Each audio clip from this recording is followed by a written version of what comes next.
جھڈو کے نجی تعلیمی اداروں the Sindh vision grammar school, bright future public school اور the first step public school میں یوم یکجہتی کشمیر کے موقع پر خصوصی تقاریب کا انعقاد کیا گیا۔ تقاریب کے دوران طلباء و طالبات نے کشمیر سے اظہار یکجہتی کرتے ہوئے بھارت کے خلاف شدید نعرے بازی کی اور پلے کارڈز اٹھا کر احتجاجی مظاہرہ کیا۔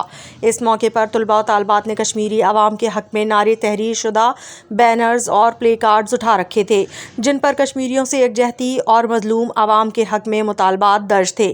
اسکول کا ماحول حب الوطنی اور جوش و جذبے سے بھرپور نظر آیا۔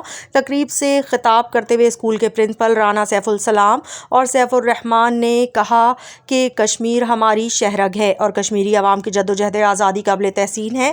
انہوں نے طلباء کو تلقین کی کہ وہ کشمیریوں پر ہونے والے مظالم کے خلاف آواز بلند کرتے رہیں اور حق و انصاف کے لیے جدوجہد کی حمایت کریں۔ آخر میں کشمیری شہداء کے لیے دعا کی گئی اور اس عزم کا اظہار کیا گیا کہ پاکستانی قوم کشمیری عوام کے ساتھ ہر فورم پر کھڑی رہے گی۔